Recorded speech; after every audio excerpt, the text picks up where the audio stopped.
Hello, ni hao, konnichiwa, hola, assalamu alaikum. Vous l'avez compris, on va faire le tour du monde des threads d'horreur. Dans la vidéo précédente, on a voyagé en Russie pour découvrir les pires threads. Aujourd'hui, on poursuit le voyage, on prend un billet d'avion et on atterrit dans ce magnifique pays, l'Algérie. Ce petit concept, je sais pas ce que vous en pensez, mais perso, je le trouve trop excitant. Et pour continuer l'aventure, quoi de mieux que de faire honneur à mon pays d'origine. Ce pays incroyable qui nous cache des histoires terrifiantes. Focus sur les threads les plus horribles d'Algérie. Je vais vous faire voyager avec moi dans cette contrée lointaine, à la découverte de ces histoires et de tous les mystères qui s'y cachent. N'hésitez pas à me dire quel pays vous voulez qu'on visite. Le Portugal, le Maroc, le Brésil, le Japon, ce que vous voulez. Là, on part sur une putain d'aventure. On va parcourir le monde en passant par les lieux les plus terrifiants. Pour info, dans cette vidéo, il y aura un nombre qui sera bien dissimulé. Si tu le trouves, viens me le dire sur Instagram Mogota Sama. Et tu auras le droit à un mini thread supplémentaire que je te raconterai en vocal en privé. Sur ce, éteignez votre lumière pour plus de sensations et laissez-vous emporter par ma voix.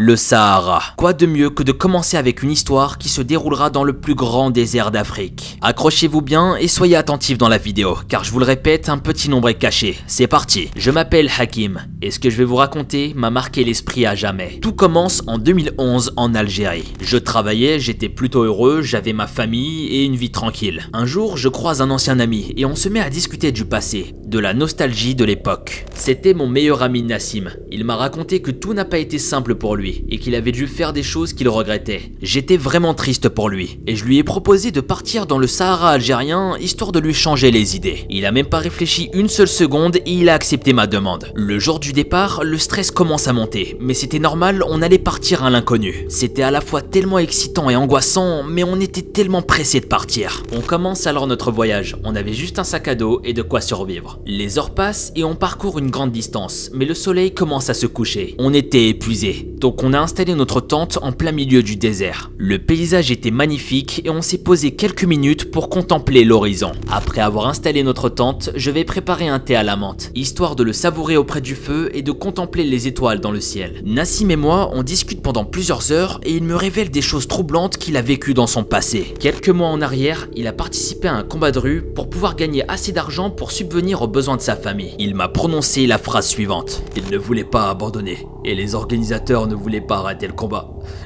J'ai été trop loin. J'étais choqué par cette révélation, mais je lui ai dit pour le rassurer que je comprenais, qu'il n'avait pas eu le choix, que c'était pas de sa faute. Mais il m'a répondu avec les phrases suivantes: oui, mais j'ai peur d'avoir aimé ça, avoir ce sentiment de puissance, de mettre à terre mon ennemi, quitte à lui prendre la vie. Une partie de moi en redemande, mais une autre partie de moi regrette. Tout se sent pour de l'argent. J'étais troublé par la conversation, je ne savais pas où me placer. Il y avait comme un sentiment de gêne qui était présent. Après un silence pesant de quelques minutes, mon ami Nassim est parti se coucher.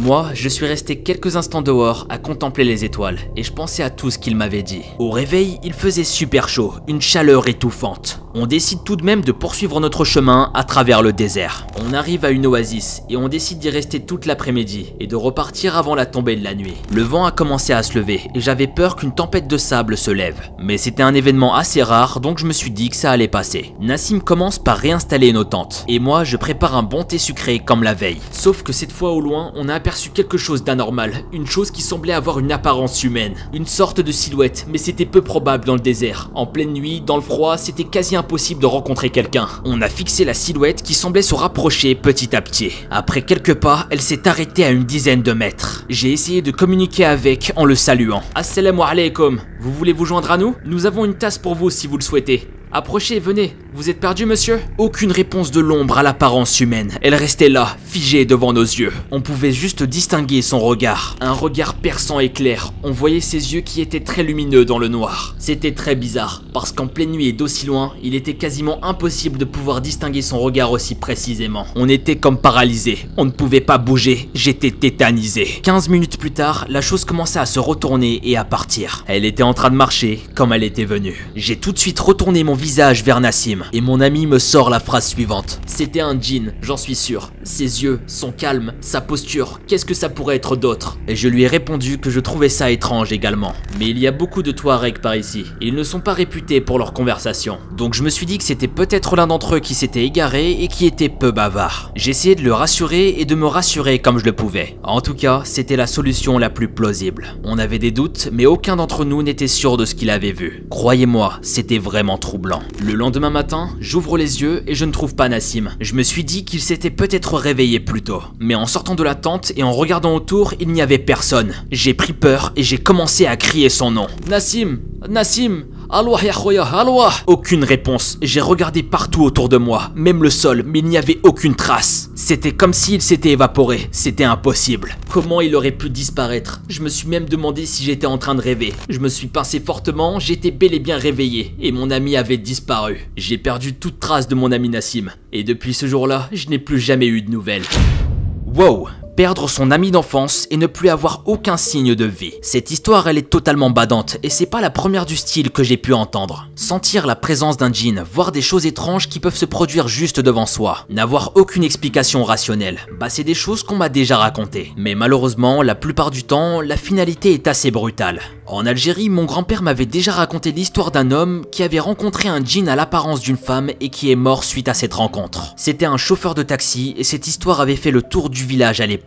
N'hésitez pas, si vous voulez que je vous la raconte, venez sur mon Instagram Mogota Sama. Enfin bref, continuons avec une nouvelle histoire très intense. Et si c'est pas déjà fait, je te conseille fortement de te mettre dans le noir pour celle-ci. Let's begin. Il est 22 h à Alger. Comme tous les soirs, je me couche un peu tard alors que je commence le travail tôt le matin. Je suis de plus en plus fatigué, mon taf est assez épuisant. Mais heureusement, mes vacances approchent à grands pas. Je pourrai enfin me reposer à ce moment-là. Je suis quelqu'un qui pense énormément. On dit souvent de moi que je suis trop pensif. Tout le temps à réfléchir et parfois ça m'empêche de bien m'endormir. Je fais souvent des rêves lucides, des rêves que l'on peut contrôler, où on peut faire tout et n'importe quoi comme voler dans le ciel ou des choses incroyables. Mais je me rappelle de cette nuit où j'avais ressenti des choses étranges. Je pensais tout d'abord que j'étais en train de faire un sorte de rêve éveillé, mais pas du tout. À ma grande surprise, j'étais incapable de faire le moindre mouvement. J'avais les yeux grands ouverts et il était minuit 30, je ne savais plus trop. Je regarde autour de moi et j'avais cette sensation très bizarre de ne pas être seul. Comme si quelqu'un ou quelque chose me regardait, mais tout était sombre autour de moi. J'essayais de distinguer les formes qui m'entouraient, mais c'était comme si j'avais un voile flou juste devant mes yeux. C'était carrément angoissant, j'avais l'impression d'être attaché. J'avais du mal à respirer, comme si on m'écrasait le torse. Quelques secondes plus tard, j'entends une voix, un son qui m'a marqué à vie. J'entends des mots mais je n'arrive pas à comprendre le sens et j'en entends de plus en plus et de plus en plus fort. À ce moment-là, le voile flou devant mes yeux se dissipe petit à petit et je commence à apercevoir une forme juste là, devant moi. Et de plus en plus, je voyais un visage absolument horrible. J'étais effrayé, je ne saurais pas expliquer ce que j'ai vu. Il y avait le mouvement de ses lèvres qui répétaient des mots sans cesse, c'était effroyable. Je pensais mourir ce jour-là, je sentais que c'était la fin, que je vivais mes dernières secondes et que personne ne pouvait me sauver. J'ai fermé les yeux tellement j'avais peur et j'ai répété dans ma tête la shahada. Ashhadu la ilaha illallah wa ashhadu anna Muhammadan Rasulullah. J'ai ouvert les yeux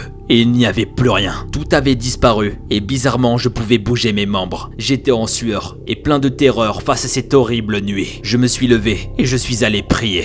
Depuis ce jour, je ne cesse de prier et de réciter des versets du Coran le soir avant de m'endormir. Cette nuit-là, je suis persuadé avoir été attaqué par un djinn. Et dans ma religion, le fait de lire ou d'écouter du Coran permet de dissiper ce mal qui peut vous nuire. À l'heure d'aujourd'hui, au fond de moi, j'ai toujours cette crainte que ça puisse se reproduire. Car croyez-moi, c'est l'une des choses les plus terrifiantes que j'ai jamais vécues dans ma vie. La paralysie du sommeil. Je connais malheureusement beaucoup de personnes qui sont touchées par ce fléau. Et à chaque fois qu'on m'en parle, je peux vous garantir que ça me donne des putains de frissons. Je me rappelle d'un pote qui avait ressenti tout ce que j'ai raconté dans cette histoire. Comme si quelque chose t'étranglait. Impossible de bouger. Tu peux strictement rien faire et t'es obligé d'attendre. Cette histoire, elle me touche particulièrement. Car l'univers des djinns, j'y crois énormément. C'est lié à ma religion, donc ça me fait grave bader. Je peux comprendre que pour beaucoup, vous pouvez être sceptique. Que l'homme a subi une paralysie du sommeil et que ça provient de son imaginaire. Mais rien n'est impossible. Ce genre de phénomène, je le souhaite à personne. D'ailleurs, si vous avez vécu des choses similaires, n'hésitez pas à le partager en commentaire. Je me ferai un plaisir de tout lire et d'y répondre. Enfin bref, je te propose de finir avec une dernière histoire. C'est parti. Je m'appelle Idriss. J'habite la ville de Blida. C'est une grande ville de près de 400 000 habitants. Souvent, je sors après mon travail, m'amuser avec des amis. C'est une ville très vivante, mais parfois je ressens des choses bizarres. Et des fois, j'entends des cris pendant la nuit, mais maintenant, ça fait partie de mon quotidien. Après une soirée avec des amis, je rentre chez moi. Tout en me remémorant les bons moments de ma soirée, j'ai une impression très étrange. Comme si on me suivait. Alors je me suis retourné, mais il n'y avait personne. Puis en me remettant à marcher, devant moi, il y avait des gens en train de courir qui me coupent la route. Je les ignore quand 20 minutes plus tard, j'arrive à mon appart. Mais soudain, derrière moi, j'entends un bruit sourd. Je me retourne, mais je ne vois rien. Je pense que je devais sûrement être un peu parano. Et puis dans mon quartier, il y avait souvent tout un tas de bruits bizarres. Donc franchement, je me suis dit que c'était normal. Je m'en faisais un peu trop pour rien. Dès que je suis rentré chez moi, je me suis couché. Et aussitôt endormi dans la nuit, quelqu'un frappe à ma porte. Je me lève pour ouvrir, mais il n'y avait personne. Je me suis dit que c'était sûrement un gamin en train de faire le camp. Le lendemain, je vais faire mes courses. Et en sortant du magasin, j'entends une très forte voix au loin. Mais j'y prête pas forcément attention encore une fois. De retour dans mon domicile, je rentre ma clé pour la déverrouiller, mais la porte n'était pas fermée à clé. Ce n'était pas à mon habitude d'oublier ça. Mais bon, je rentre. En me dirigeant vers ma cuisine, j'entends quelqu'un parler. Alors, c'est ici que tu te cachais depuis tout ce temps. Effrayé, je tente de m'enfuir. Je n'étais pas du tout quelqu'un de violent. L'homme m'empêche de sortir et je tombe nez à nez avec son visage et il me dit: alors Nabil, tu me reconnais? Désolé monsieur, mais je vous connais pas, je m'appelle pas Nabil, vous vous êtes sûrement trompé. Je n'ai pas eu le temps de finir ma phrase qu'il me frappe au visage. Il me met un coup de poing, puis il m'agrippe. Il me fait inhaler un produit qui m'affaiblit et je perds connaissance. Je suis où?